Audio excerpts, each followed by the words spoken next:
Alors nous vivons des moments exceptionnels dans le monde, comme vous le savez. N'empêche que nous sommes appelés toujours à servir ce grand Dieu qui nous fait la grâce de nous préserver.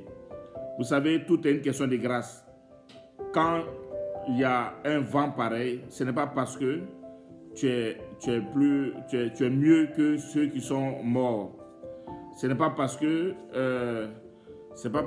toi, tu es quelqu'un, tu as posé tel acte plus que l'autre, que toi tu es en vie. Donc, ce n'est pas plus grâce que le Seigneur te maintient en vie. Donc, n'oublions pas ça surtout. N'oublions pas ça surtout. Mais ce qu'il faut te demander, ce qu'il faut que nous nous demandions, pourquoi nous avons eu cette grâce et non les autres?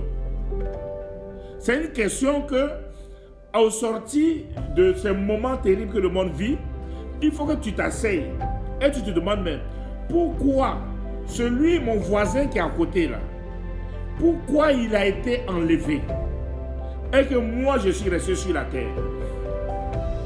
Parce que tu peux être même le plus grand prieur.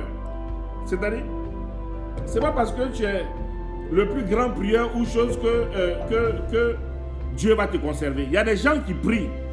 Il y en a même des pasteurs qui sont décédés. Alléluia. Il y a des gens qui étaient même qui étaient dans des moments de jeûne, qui étaient devant la face de Dieu, mais qui sont décédés ces temps-ci. Ce n'est pas seulement que les enfants du diable qui sont morts, il y a des enfants de Dieu qui sont partis. Donc, tu dois te poser la question. Pourquoi Dieu t'a gardé en vie? Parce que ça sera, c'est-à-dire, après le coronavirus,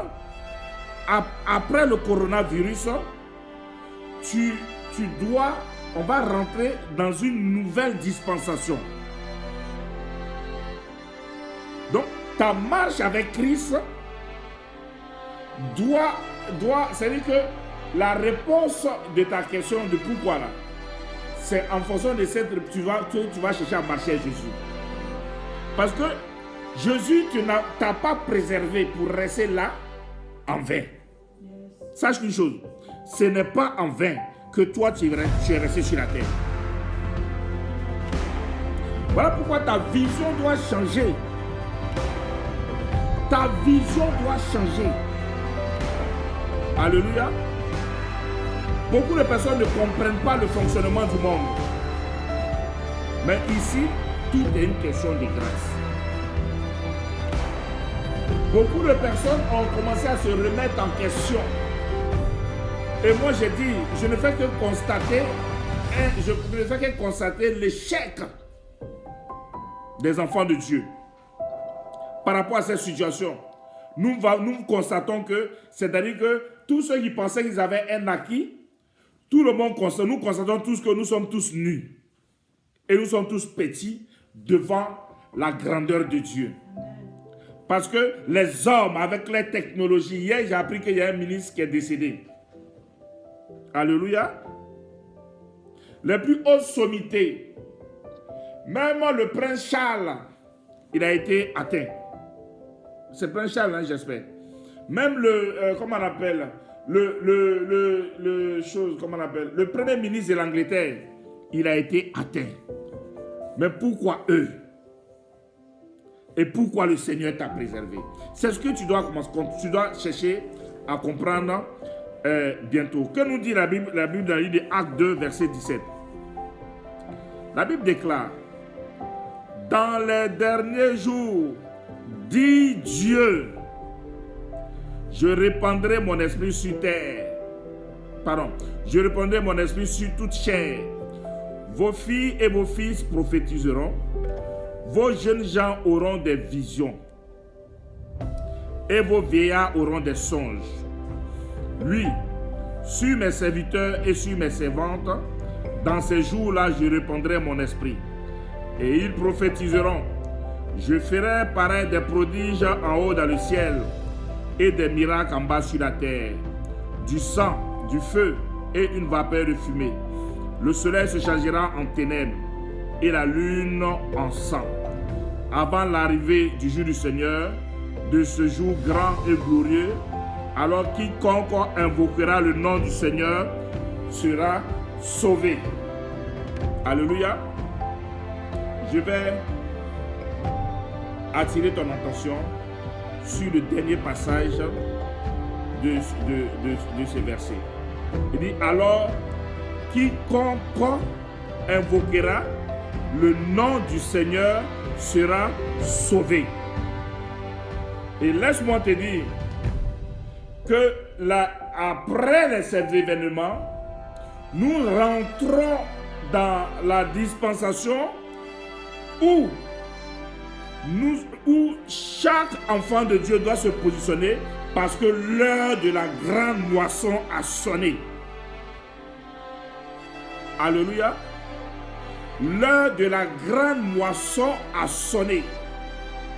Et il dit alors, quiconque invoquera le nom du Seigneur sera sauvé. Alléluia. Dieu, après tous ces événements, va chercher maintenant à choisir, à sélectionner ceux qui sont pour lui. Alléluia. Voilà pourquoi je dis,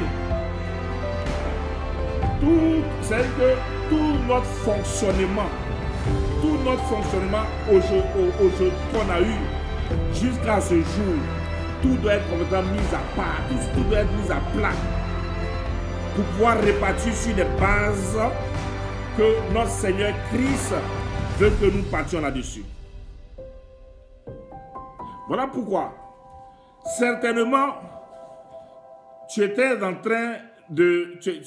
tu avais un comportement que toi-même tu sais que ce n'est pas bon. Parce que je te dis une chose, Dieu va commencer à sélectionner, à prendre des gens qui sont pour lui, pour être sauvés. Parce qu'après nous allons aller dans le monde, c'est-à-dire que les événements vont se passer de telle manière que Christ sera obligé de venir enlever ses ennemis. Parce qu'après le coronavirus, il va y avoir d'autres événements qui vont se passer dans le monde. Parce que le programme de la bête sera mis maintenant à exécution dans le monde. Le programme de l'antéchrist sera au grand jour. Les événements, c'est-à-dire que vous allez constater des choses inhabituelles. Le système de société que tu as toujours connu, beaucoup de choses vont changer dans les années à venir. Ça ne sera plus ton système que tu as connu depuis que tu es né jusqu'à aujourd'hui. Parce que le programme de l'antéchrist doit être appliqué.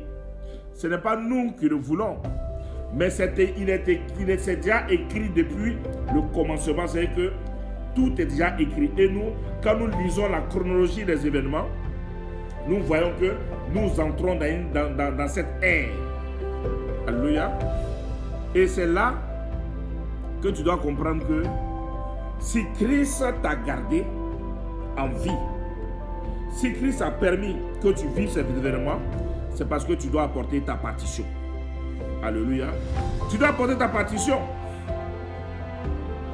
Voilà pourquoi, en tant qu'église, parce que l'église, ce n'est pas le bâtiment que vous connaissez. L'église, c'est toi. En tant qu'église, il est donné à l'église de Dieu de pouvoir aller et apporter la bonne nouvelle à toutes les nations. Alléluia. Nous rentrons dans l'ère où on doit lancer le filet. Et ceux qui sont pour le Seigneur, viendront dans ce filet-là pour que nous soyons, ces personnes-là puissent être sauvées. Je vais prendre le livre d'Éphésiens 1, verset 3. Je ne serai pas trop long aujourd'hui. Éphésiens 1, verset 3 à 14. La Bible déclare: béni soit Dieu, le Père de notre Seigneur Jésus-Christ, qui nous a bénis de toutes sortes de bénédictions spirituelles dans les lieux célestes en Christ. En lui, Dieu nous a élus avant la fondation du monde pour que nous soyons saints et irrépréhensibles. La Bible déclare, en lui, Dieu nous a élus depuis la fondation du monde. Sache une chose, je vais te dire que sur cette terre, il y a des personnes qui sont des élus depuis la fondation du monde. Ce n'est pas aujourd'hui que réellement tu es appelé à être sauvé. Alléluia. Mais les enfants de Dieu, sur la terre ici, Dieu a déjà prévu à des personnes qui doivent être sauvées. Il y en a qui sont dans le monde. Il y en a qui sont encore, dans les pires choses. Il y en a qui sont dans le péché. Il y en a qui ne prononcent même pas encore le nom de Christ dans leur bouche. Et ta mission, c'est de pouvoir aller vers ces gens-là. Et tu vas comprendre tout de suite. En lui, Dieu nous a élus avant la fondation du monde pour que nous soyons saints et irrépréhensibles devant lui, nous ayant prédestinés dans son amour à être ses enfants d'adoption par Christ. On dit prédestinés. Ce n'est pas parce que tu es, comment on appelle, ce n'est pas parce que tu as fait ci ou ça, mais tu es déjà prédestiné. C'est-à-dire que tu es né sur cette terre pour être sauvé. Alléluia. Dans son amour à être ses enfants d'adoption par Jésus-Christ, selon le bon plaisir de sa volonté, à la louange de la gloire de sa grâce qu'il nous a accordée en son bien-aimé. En lui, nous avons la rédemption par son sang, la rémission des péchés, selon la richesse de sa grâce, que Dieu a répandue abondamment sur nous par toute espèce de sagesse et d'intelligence, nous faisant connaître le mystère de sa volonté, selon le bienveillant dessein qu'il avait formé en lui, pour le mettre à exécution lorsque les temps seraient accomplis, de réunir toutes choses en Christ, celles qui sont dans les cieux et celles qui sont sur la terre. En lui, nous sommes aussi devenus héritiers, ayant été prédestinés suivant la résolution de celui qui opère toutes choses d'après le conseil de sa volonté, afin que nous servions à la louange de sa gloire, nous qui d'avance avons espéré en Christ.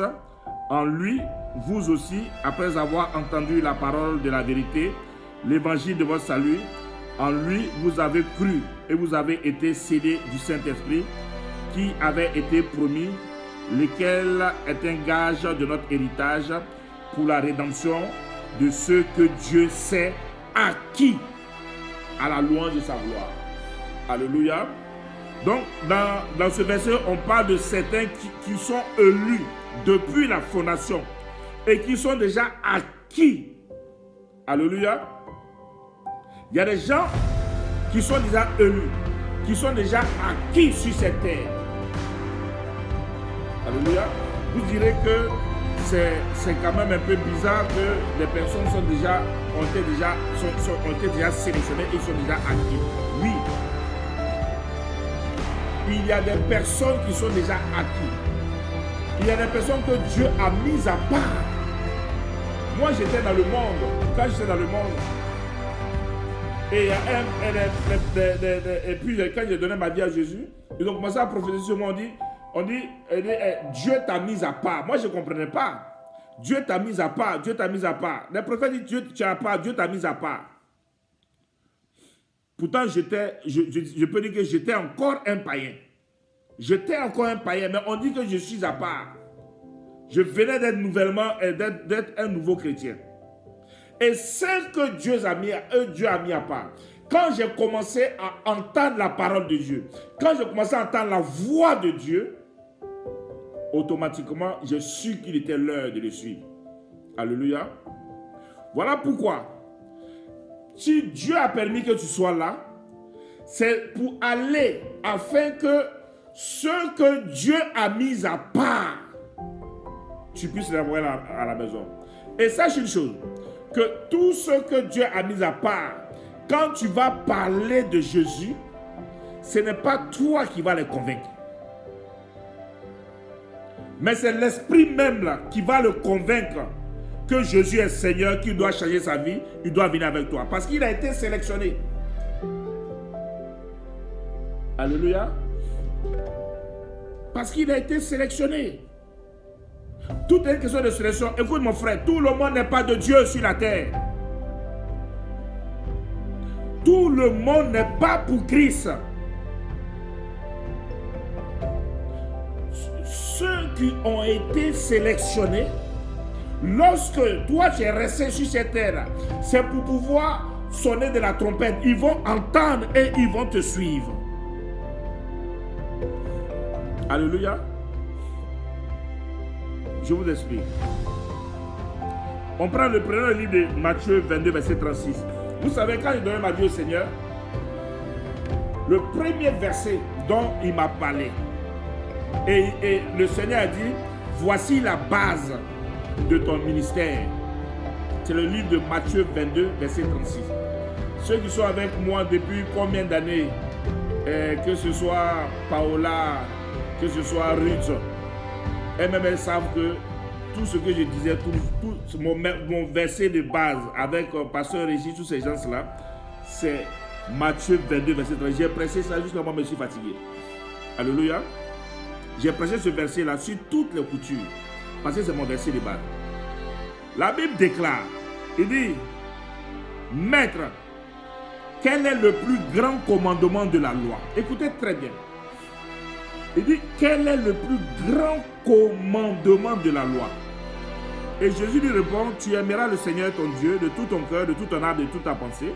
C'est le premier et le plus grand commandement. Et voici le second qui est semblable, tu aimeras ton prochain comme toi-même. De ces deux commandements dépend toute la loi et les prophètes. Alléluia. Donc, on parle d'une loi et on parle de commandement. Alléluia. Alors,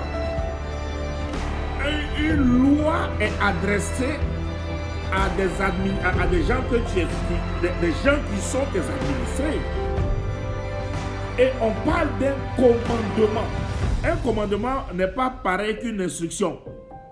Un commandement, ce n'est pas une instruction. Un commandement, ce n'est pas une demande. C'est un commandement. C'est-à-dire qu'on te dit c'est une obligation pour toi de faire. C'est un ordre qu'on te donne. C'est-à-dire que tu ne peux pas faire autrement. C'est un commandement. Alléluia.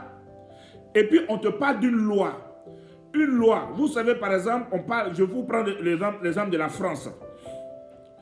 Macron a fait sortir un décret qui est office de loi où on dit que tout le monde ne doit pas sortir.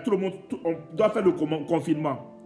Mais est-ce que cette loi que Macron a fait sortir sous forme de décret, est-ce qu'elle est valable pour les Espagnols? Est-ce qu'elle est valable pour les comment on appelle, pour les Italiens? Est-ce qu'elle est valable pour les Américains? Chacun donne sa loi, qui impose la loi en fonction de ceux qui sont pour lui. Donc cette loi, c'est pour les Français. Alléluia. Maintenant, Christ s'est dit, le plus grand commandement de la loi, de lui sa loi, la loi de Dieu, le plus grand commandement. Donc, cette loi-là, elle est valable pour ceux qui sont prédestinés. Ce n'est pas tout le monde qui va aimer son prochain comme lui-même. C'est ceux qui ont été prédestinés depuis le début, depuis la fondation du monde. Ceux qui ont été sélectionnés, ceux qui ont été mis à part. Cette loi-là leur est adressée. Et pour eux, c'est un commandement, c'est une obligation. Toi qui as été mis à part, toi qui as été sélectionné, toi qui es un peuple acquis, toi qui es un sacerdoce royal, c'est pour eux que c'est adressé. Lorsque toi, Dieu t'a mis à part afin que tu parles sonner de la trompette, Ceux qui sont pour le Seigneur, lorsqu'ils vont entendre, c'est un commandement pour... Ce n'est pas toi, c'est-à-dire qu'il a été créé pour pouvoir aimer Dieu de tout son cœur. Il a été créé pour aimer Dieu de toute son âme. Il a été créé pour aimer Dieu de tout son esprit.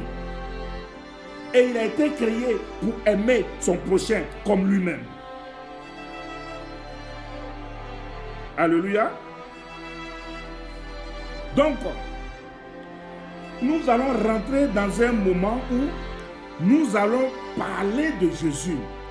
Ceux qui ont été créés pour obéir à ce commandement, c'est eux qui vont te suivre.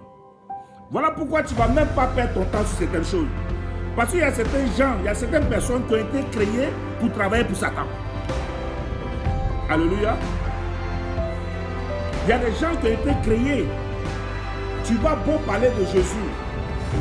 Il y a des gens qui ont été créés pour détruire l'Église. Voilà pourquoi, si tu entends cette voix, si réellement la loi là te concerne, c'est que si tu es un habitant du royaume céleste, lorsque tu vas entendre que Dieu dit, le plus grand commandement de sa loi, c'est de l'aimer de tout ton cœur, de toute ton âme, de toute ta pensée, et d'aimer ton prochain, si réellement tu es de Dieu, si tu es un habitant du royaume céleste, tu vas suivre. Tu ne vas plus être hypocrite. Si tu es dans la sorcellerie,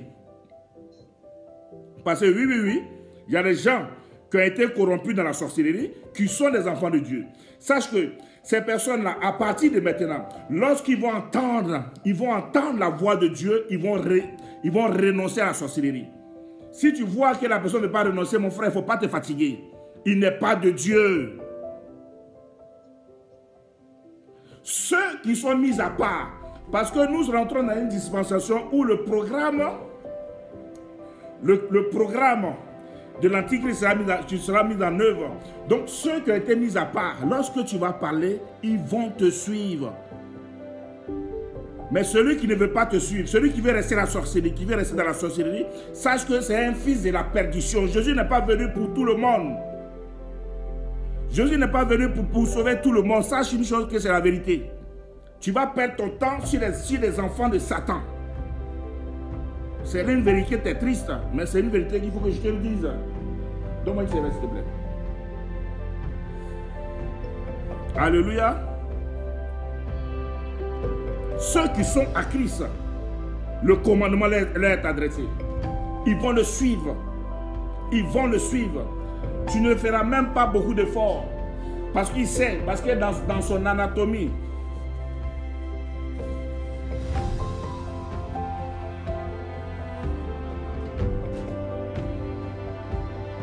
c'est-à-dire que dans sa création, dans sa matrice, dans son âme, depuis avant qu'il vienne sur la terre, là, le commandement était là.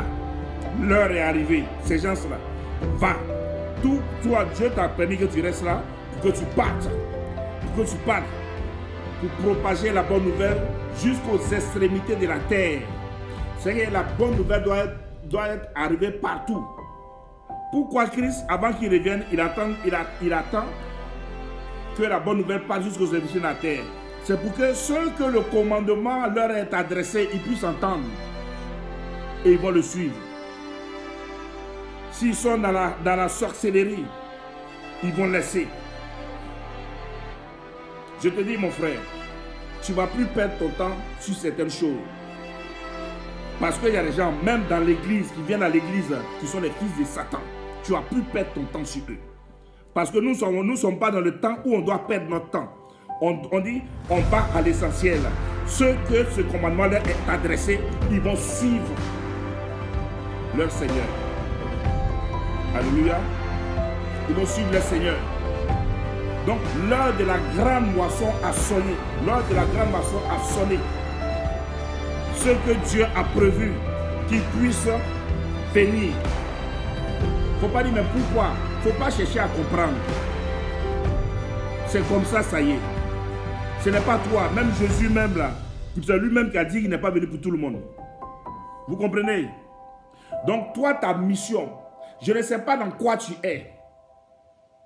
je ne sais pas réellement qu'est-ce que tu fais. Parce que si tu es ici, là, c'est que tu es dans une église, tu entends parler de Jésus, voilà pourquoi tu es là. Si tu es dans une église, que tu fais la sorcellerie, il faut laisser la sorcellerie. Si tu ne laisses pas la sorcellerie, c'est pas grave. Ça veut dire que tu es né pour aller en enfer. Alléluia. Mais les enfants de Dieu qui ont été sélectionnés, Dieu va faire le tri. Dieu peut te faire une grâce. Tu peux avoir une grâce. Mais sache que il est l'heure. Voilà pourquoi nous devons revenir au plus grand commandement de la loi, qui est la base de l'évangile de Jésus-Christ. La base de l'évangile de Jésus-Christ, tu dois aimer Dieu de tout ton cœur. C'est-à-dire, Dieu doit être ton tout, de toute ton âme, de toute ta pensée. Si tu es troublé, si c'est le péché qui est ton problème, laisse le péché. Parce que laisse-moi te dire, le temps où on arrive là, le temps où on va, tu seras surpris si tu ne laisses pas le péché dans lequel tu es. Nous devons vivre à partir de maintenant, nous devons vivre pour Jésus. Les intérêts personnels là, soient mis à part. C'est-à-dire que ce que tu cherches, tu veux préserver pour toi personnellement là. Il faut savoir que vanité de vanité, ce n'est plus important. Parce que d'un moment à l'autre, l'enlèvement peut avoir lieu.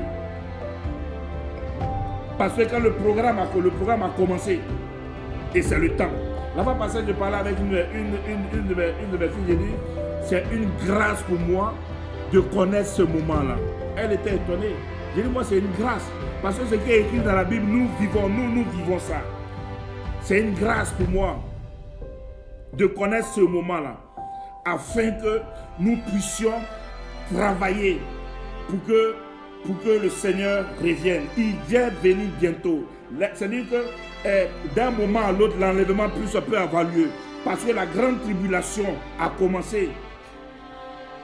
Alléluia. La grande tribulation a commencé. Le programme de société de ceux qui sont dans le monde va être mis en place. Je ne vous donne pas plus combien d'années dans ces temps-ci là même. Vous-même, regardez les événements qui vont se passer. Regardez ce qui va se passer dans le monde. Observez ce que vous allez voir. Observez. Observez. Bientôt, tu ne pourras ni acheter, tu ne pourras pas acheter ni vendre tant que tu n'as pas la marque de la bête. Ça va se faire bientôt. Je ne te donne même pas 5 ans. Alléluia. Je ne donne pas 5 ans. Tous ceux qui n'auront pas ça ne pourront pas se déplacer.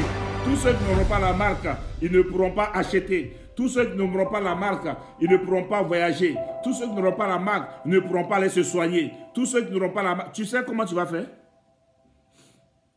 Mais comment tu pourras faire pour vivre? Parce qu'on dit, Dieu dit, ceux qui auront la marque là, de la bête là, ils ne seront pas sauvés. Est-ce que tu pourras, comment tu vas faire? Si on dit que tu n'as pas la puce là, Dieu dit que tous ceux qui vont prendre ça, ils ne seront pas sauvés. Mais toi, on dit que tu ne peux pas acheter quelque chose si tu n'as pas cette puce. Tu ne peux pas, comment on appelle, voyager.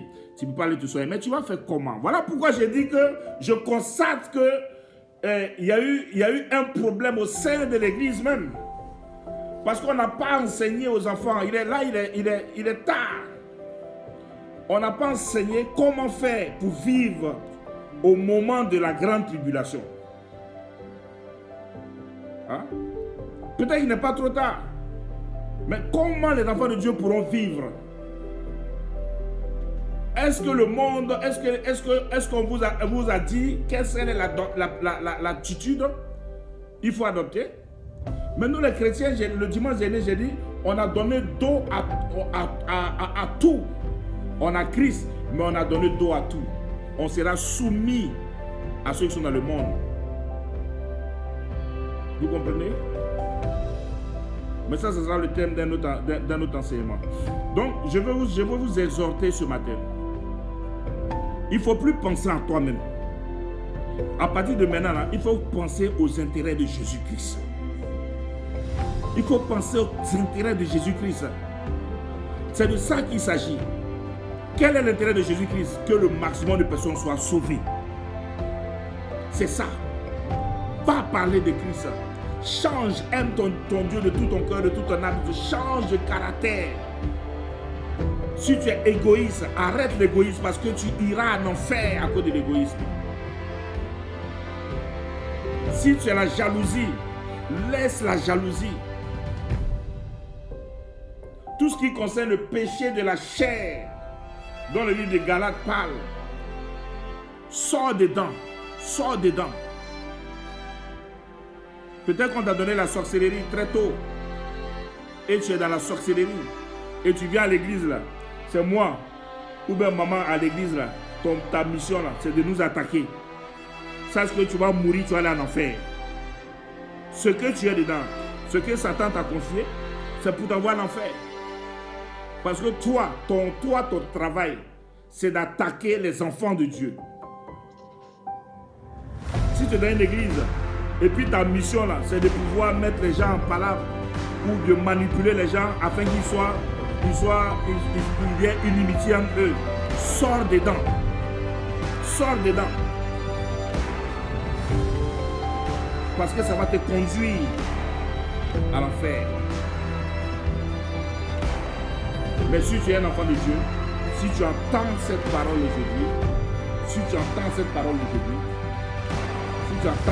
aujourd'hui, change complètement ton cœur et commence à aimer Dieu. Commence à aimer Dieu. La Bible, j'ai dit la Bible, ce n'est pas un livre qu'on doit prendre comme lecture. Il faut vivre ce qui est écrit.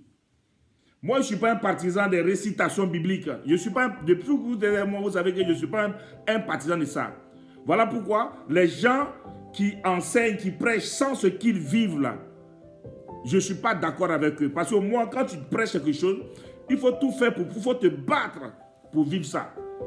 Mais tu prêches des choses et puis tu fais le contraire. Alléluia. Alléluia. Il faut que quand tu prends une passage biblique et puis toi-même tu vois dans les passages bibliques là que c'est le contraire de ce que tu vis, il faut que tu puisses chercher à vivre ça. La Bible là, c'est une... On doit mettre en pratique ce qui est écrit dedans. On ne doit pas lire simplement et faire des récitations, des récitations, des récitations. C'est ce que les gens doivent habituer aux chrétiens. Les chrétiens aujourd'hui, quand tu récites beaucoup les passages bibliques, on dit que tu es un grand chrétien. C'est du n'importe quoi. C'est du n'importe quoi. Alléluia. Si le diable est en train de t'inciter aussi dans la rébellion, il faut sortir dans la rébellion parce que c'est du diable. Dieu ne collabore pas avec les rebelles.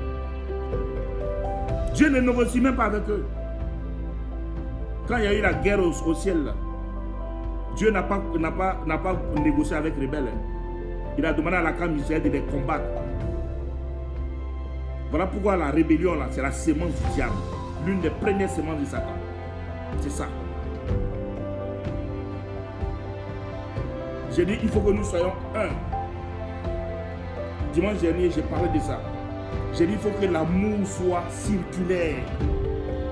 L'amour soit... Mais si l'amour est circulaire, ça ne veut pas dire que tout le monde est la même chose. Christ, comment il fonctionnait? Ils étaient un. L'amour circulaire. L'amour ne partait pas en forme pyramidale. L'amour circulaire. Mais ils savaient qui était Christ. N'empêche que Christ dormait avec ses fidèles. N'empêche que Christ, il mangeait avec eux. N'empêche que Christ faisait tout. Mais ils savaient qui était Jésus. Le problème de l'église, comme je l'ai dit la fois passée, aujourd'hui quand tu te mets, tu veux mettre en pratique l'amour circulaire, on pense que tu es faible. Parce que le monde les a formatés comme ça. Le monde les a formatés en système pyramidal. Alléluia. Donc ils ne peuvent pas comprendre souvent quand un serviteur de Dieu se met au même niveau que tout le monde. Mais c'est ce que Jésus veut, afin que nous soyons un, afin que l'amour règne, afin que nous puissions aimer notre prochain. Comment tu peux aimer ton prochain comme toi-même si la personne est au-dessus de toi? Alléluia. Aimer son prochain comme toi-même là. Vous êtes ensemble. Vous aimez mutuellement. Mais s'il est sur ta tête, tu ne peux pas l'aimer comme toi-même. Il y a un problème. Alléluia. Donc, au sorti de cette tribulation du coronavirus, il faut savoir que si tu es resté en vie, parce que là, je suis en train de vous prêcher, même là, on vient de m'envoyer un message pour dire qu'il y a quelqu'un qui est décédé, mais je n'ai pas tout lu, je n'ai pas encore tout lu, peut-être que je connais cette personne. On vient de m'envoyer le message tout de suite là. Les gens meurent seulement comme mouches. Mais pourquoi toi tu es là? Pourquoi toi tu es là? On te dit de venir à l'église. C'est une corvée. Sache une chose.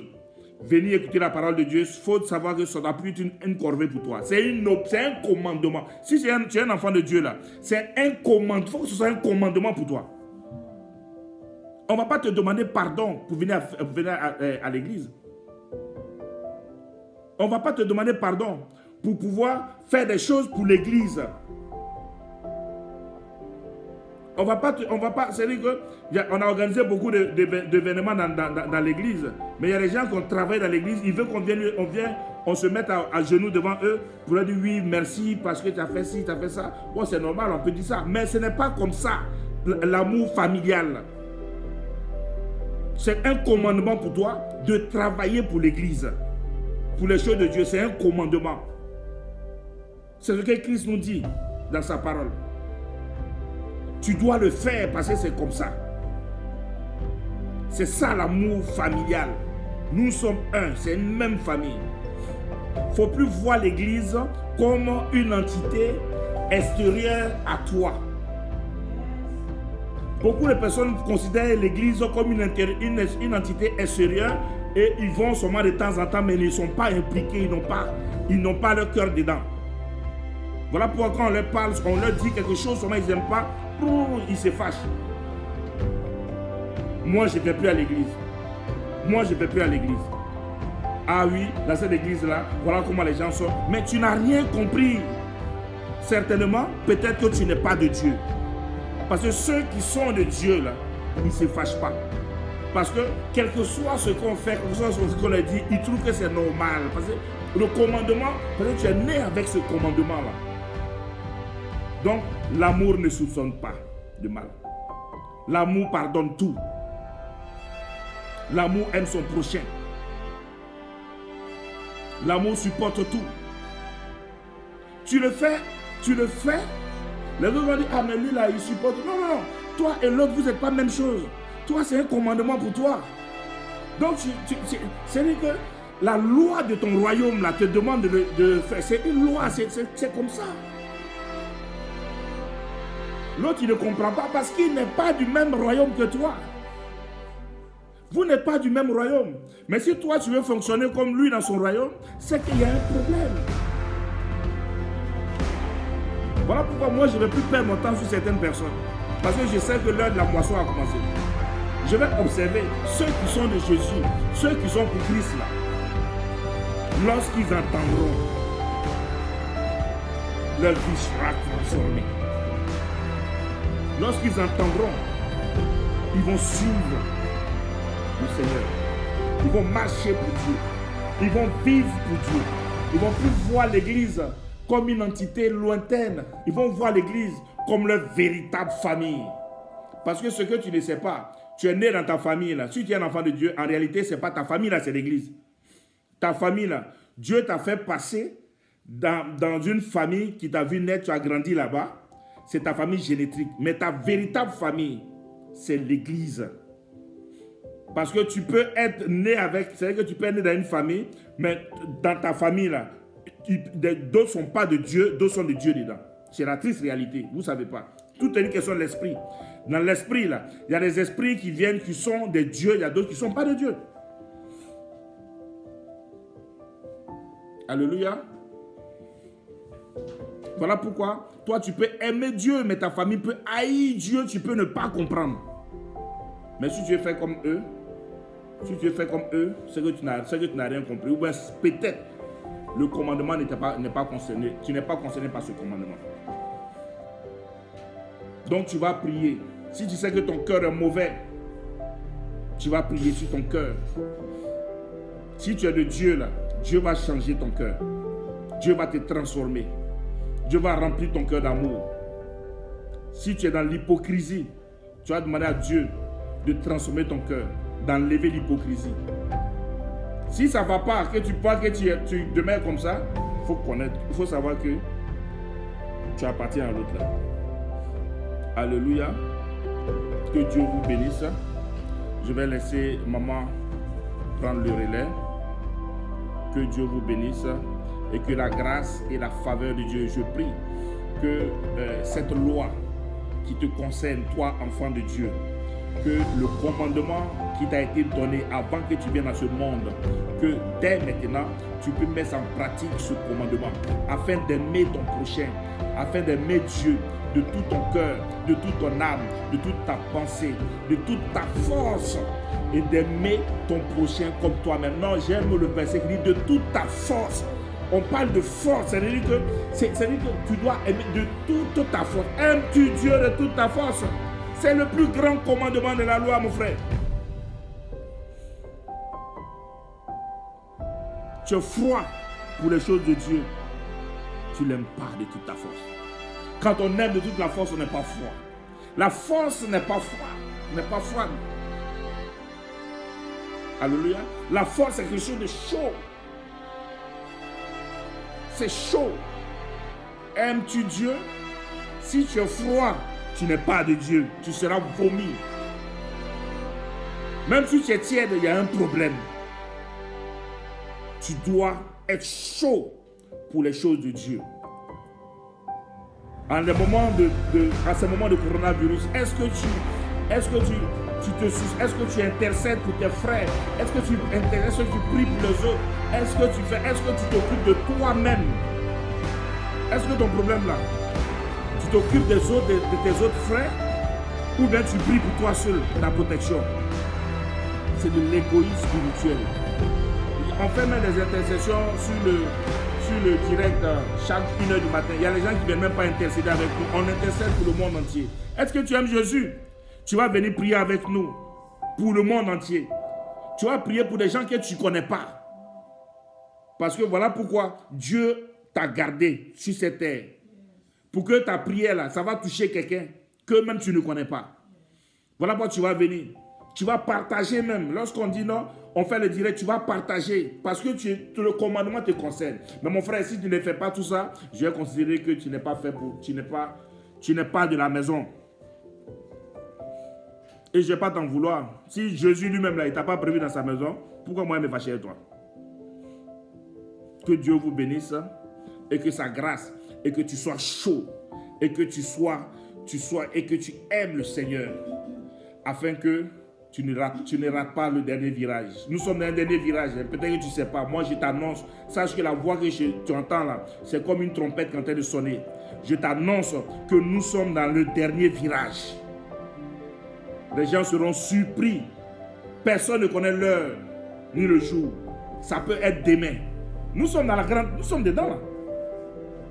Coronavirus là, c'est le début de la grande tribulation qui a commencé. Alléluia. Que Dieu vous bénisse, que sa grâce soit sur votre vie.